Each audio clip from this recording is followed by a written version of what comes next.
예, 연말 시황 또 내년을 바라봐야 될 시점입니다. 시황의 해설자들. 오늘은 IT 시황 전략 담당 상상인증권에서 전략 담당하시는 김장열 상무님 모셨어요. 어서 오십시오. 안녕하세요. 상상인증권이 강호의 고수들이 많은 곳입니다. 저도 이제 리포트를 쭉 이제 다 읽고 있어서 감사합니다. 굉장히 친근합니다, 우리 상무님. 자, 오늘 어떤 얘기를 할까? 일단은 오늘 핵심 주제는 2022년 IT 또 전략 전체하고 IT를 담당하시니까 IT가 핵심이 되고요. IT가 시장에 지금 중심에 와 있지 않습니까? IT 얘기를 할 거고요. 그전에 전반적인 그림부터 2022년을 준비하면서 적어도 상반기 정도를 보면서 어떤 이슈들을 좀 체크를 해야 될까요? 일단 올해 작년부터 올해 상반기 또는 네. 조금은 길게 보면 올해 가을까지 시츄에이션하고 지금부터 내년 상반기가 달라진 게 있죠. 네.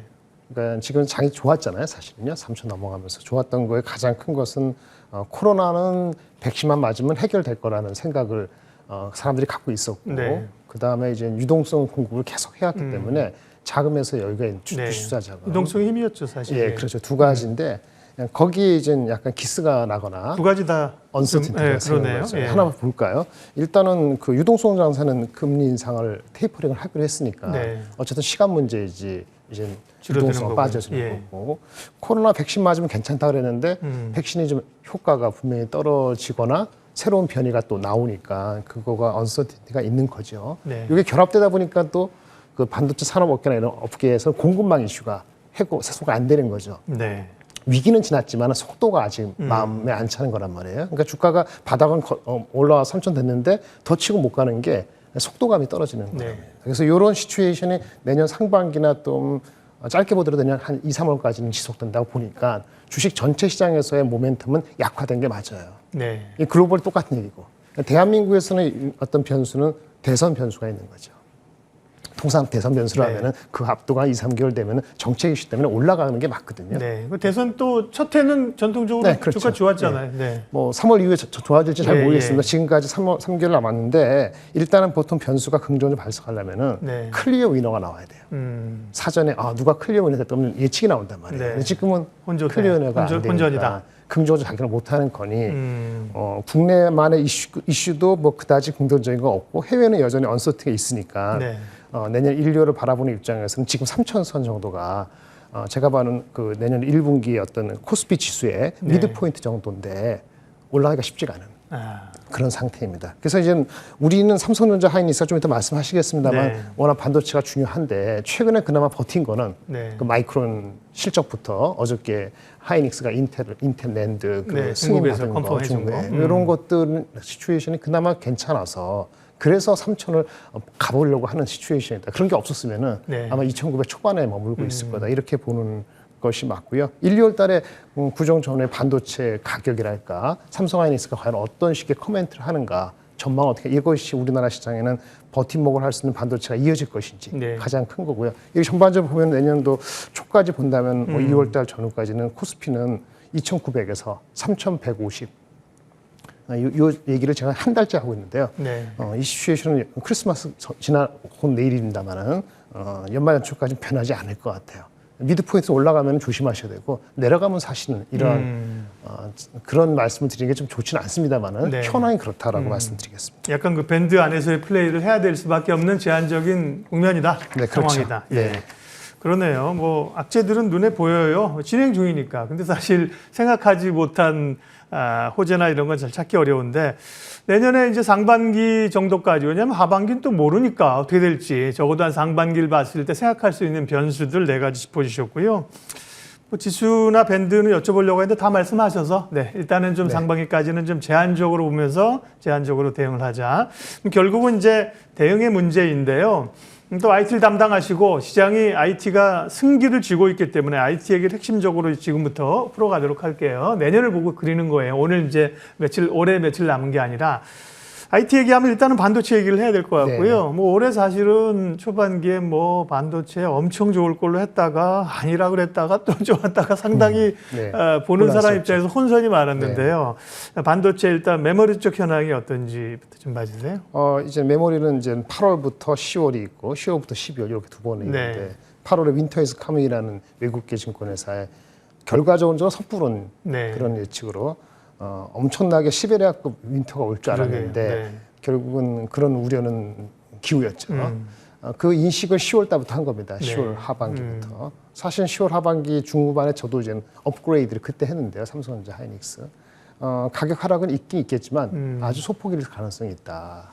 근데 그 전제는 말이죠. 사실은 코로나가 잘 안 잡힌다는 것이 아이러니하게도 삼성 하이닉스 플러스 메모리 반도체 가격 수급에 긍정적입니다. 아, 코로나가 잡혀서 경기가 좋아지는 게 아니라 안 잡혀져야 IT 수요가 지속되는 건가요? 안 잡혀지면 안 잡히는 게 오히려 반도체 가격을 내고하는 데 있어서 반도체 쓰는 서버라든지 CPU 업체, 뭐 인텔 이런 데서는 내고 많이 못하는 거죠. 어떻게 될지 모르니까 반도체 재고를 확충을 하려고 할 것이고, 그럼 반도체 공급하는 삼성 하이닉스 입장에서 내고에서 포지셔닝이 좋은 거예요. 사실은 예전 같으면 연말 연초에는 비수기라서 반도체가 많이 빠져야 됩니다. 10% 15% 빠진 지금 한 3% 5% 7%밖에 안 빠지는 것 같다는 거거든요. 그것이 아이러니하게도 물론 그 전에 뭐 그 휴대폰에 새로운 제품이 나오고 서버가 뭐 장사 좋다 이런 얘기는 흔한 얘기고요. 지금 내년 초까지는 그런 것이 아이러니하게도 코로나가 잘 안 잡히는 것이 긍정적인 시츄에이션을 오히려 반도체 업체들이 가격 결정력을 좀 줄 수 있는 이런 흐름들이군요. 그것이 작년 하반기 올 초에는 아주 강하게 나온 거고 작년 하반기 올 초에 워낙 강하다 보니까 섣부르게 슈퍼 사이클 해갖고 삼성전자 하이닉스가 엄청나게 과하게 올라갔다가 내려온 거죠. 그러면 지금 상무님 말씀하신 그런 그 로직이라고 하면 정말로 업황이 좋아지면서 가격을 쭉쭉 올리고 공급이 부족하고 수요는 늘고 뭐 이런 국면은 아니네요. 그렇게 보기에는 아직은 이르고요. 기대할 수 있는 것은 올 여름부터 계속 나왔던 얘기가 요즘에 나오고 있는데 DDR5라고 D램에서의 구조가 바뀌는 거예요. 국면 전환이 되는 거죠. 그러니까 서버, 데이터 센터면 서버도 바뀌어야 된단 말이에요. 서버가 새롭게 바뀌면서 인텔이 그걸 주도하는데 새로운 서버용 CPU가 내년 3월에 나옵니다. PC용은 올해 11월에 나왔고 11월에 PC용 새로운 CPU가 나왔고요. 그다음에 3월에 새로운 CPU가 서버용 나오다 보니까 D램 쪽에서는 그러면 아무래도 수급이 나아지지 않을까 이런 기대가 있는 거죠. 그러다 보니까 삼성 하이닉스 주가 좋습니다만은 DDR5라는 새로운 D램 스트럭처를 가진 그러한 공정 장비 업체들이 주가가 어저께도 많이 오르고 오늘 좀 별로 했던 좀 말씀드리겠습니다만. 그러면 뭐 지금 뭐 반도체가 슈퍼 사이클 맞다. 슈퍼사이즈를 내년에 온다. 이 정도 감은 아니네요. 그죠? 그 감은 2025년, 26년 이후에 자율주행차하고 AI 드리븐 된 거 실제 시장에 성숙했을 때 이슈니까 왜 중국이 포기하지 반도체 들어오냐면요. 5년 전에 들어온다고 했잖아요. 1996년도에. 2000년을 보고 들어온 게 아니에요. 10년 걸리기 때문에 2025년을 준비하기 위해서 자기네가 10년 연습 게임을 해보겠다는 거였거든요. 지금까지 못 들어온 거는 걔네들 능력에서 당연한 거고 2025년에 진짜 슈퍼 사이클이 올 때에 자기네들 동참하겠다는 거죠. 물론 삼성 하이닉스가 워낙 견고하니까 우리는 쉽지 않다고 보는 거니까 그 흐름은 맞아요. 아주 장기적으로. 근데 이제 작년 말 올 초 상반기까지 좋았다고 하는 그 슈퍼 사이클이라는 거는 사실은 코로나로 인해서 앞당겨지는 약간의 착각이었다는 거죠. 그렇게 보시는 게 맞을 것 같습니다. 알겠습니다. 김장렬 상무님 리포트를 저도 많이 읽는다고 말씀드렸습니다. 업계 뭐 애널리스트뿐만 아니라 기자들 언론에 있는 다 읽는데요. 말씀드리니까 훨씬 더 리포트는 사실은 글은 차가울 수밖에 없는데 말씀드리니까 막 빨려 들어가는. 감사합니다. 설득력 있게 말씀하셔서. 자, 그럼 삼성전자 많은 분들이 어쨌든 간에 관심 가지고 계실 거예요. 소부장하기 전에 우리가 뭐 시장에서 어려울 때 삼성전자 얘기를 해서 작년에 주린이들도 사서 올해 사서 많이 고생하셨고, 삼성전자는 지금은 79,900원, 한 8만 원 정도 선까지 올라와 있는데요. 지금 말씀 업황을 또 이제 사실은 스마트폰도 있고 가전 쪽도 있고 여러 섹터를 포함해서 삼성전자 뭐 시장에서의 눈높이 목표 10만 원 이상, 뭐 12만 원까지도 보고 있는데요. 상무님은 삼성전자는 어떻게 지금 제가 가장 보수적인 입장을 취하고 있었는데요. 올해 초에도 82,000원이었고 내내 홀드 바이가 아니었어요. 그러다 이제 올해 10월 달에 7만 원 밑으로 내려갔을 때 괴리가 벌어져서 82,000원 하면서 바이로 바뀌었단 말이에요. 가격은 그대로 두고 목표만 바이로. 그러면 한 2, 3개월 사이에 봤을 때 이제 반도체 아까 뭐 어떤 간에 반도체 기대감이 높아진 게 맞고 마이크론도 좋은 얘기를 했기 때문에 조금 더 상승 여력이 생긴 건 맞습니다. 제 목표 현재 주가보다도. 근데 이제 근본적으로 아까 9만 원, 10만 원 이렇게 치고 나가려면은 삼성은 하이닉스랑 다르게 30%의 넌 반도체 이슈가 나와야 돼요. 정확히 넌 메모리가 있어요. 30%는 흔히 나오는 게 폴더블 폰 같이 엄청나게 새로운 게 나온다든지 폴더블 폰.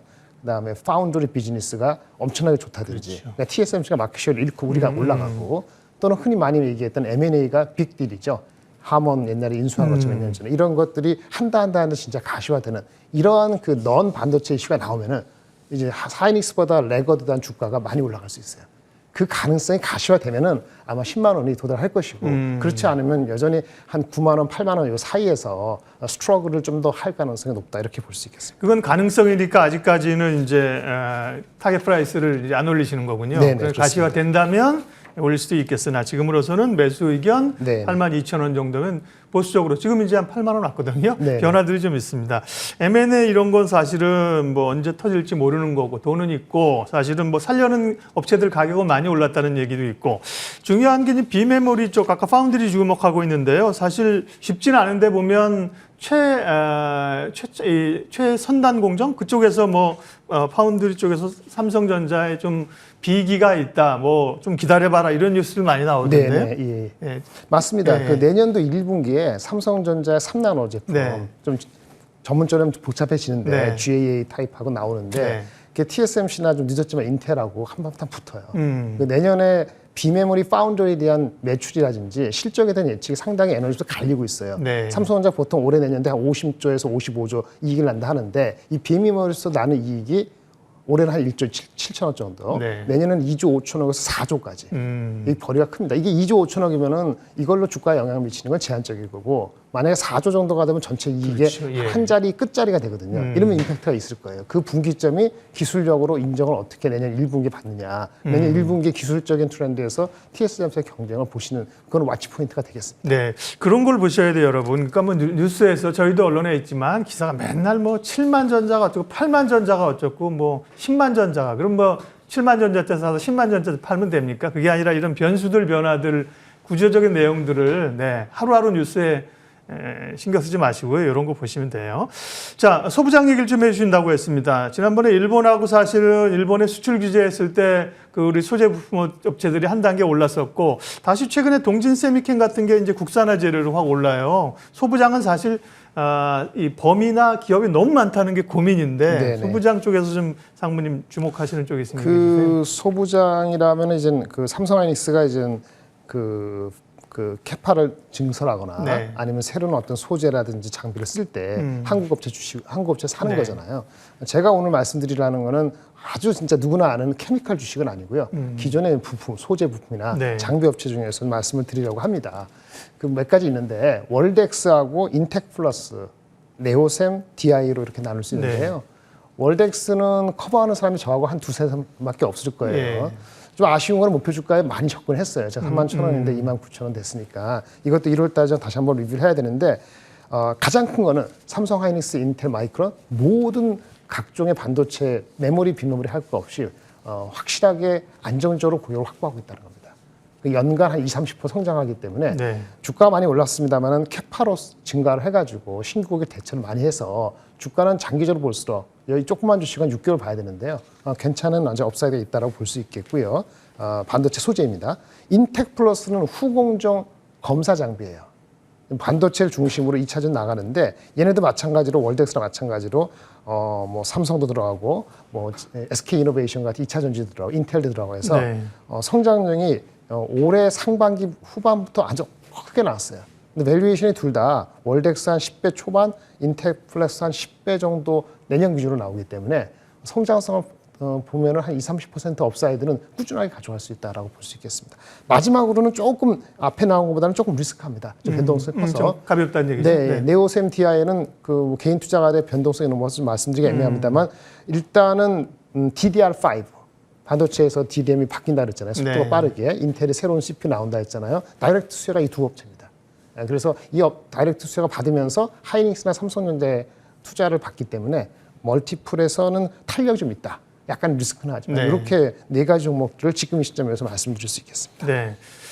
오늘 IT 소부장 쪽 말씀 많이 드렸고요. 우리 상무님이 IT 중심이지만 IT만 하시는 거 아니고 내년에 이제 포트폴리오를 사시면서 탑 10 종목이 있어서요. 시간은 별로 없지만 이거 안 하면 또 우리 PD님한테 혼나니까 종목 좀 보여주세요. 종목 좀 보고 나서 지금 얘기 안 하신 거 있으면 몇 개만 좀 코멘트 하도록 할게요. 종목을 내년 포트폴리오가 다 들어있습니다. 여기 보면 이제 SK텔레콤, 대한항공 또 디스플레이 쪽에는 LG 디스플레이, 또 진단키트, SD 바이오센스, 두산 퓨얼셀은 수소 모멘텀이죠. 네, 수소 열렸었지. BGF 리테일은 유통이고, 월덱스 지금 말씀하신 인텍플렉스 이런 쪽은 이제 IT 쪽이고요.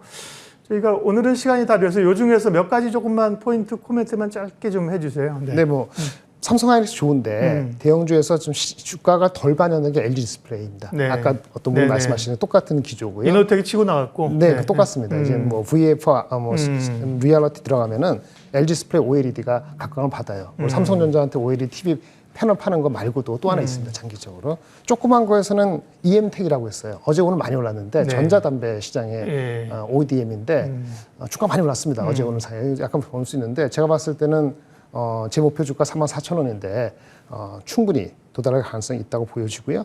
엠로라는 거는 우리 공급망 관리할 때 소프트웨어 솔루션이 필요해요. 예. 거기에 아주 유니크한 회사가 엠로라고 있는데 제가 리포트 쓴 것도 있으니까 한번 보시면은 네. 목표 주가도 있으니까 참고가 되실 것 같습니다. 네. 오늘 시장 해설 상상인증권 김장렬 상무님이었습니다. 시간이 안타까워서 얘기 못했지만 종종 좀 와서 좋은 얘기 해주십시오. 이제 여의도로 이제 사무실 옮기실 수도 있다니까 오시면 자주 좀 뵙겠습니다. 상무님 고맙습니다. 감사합니다.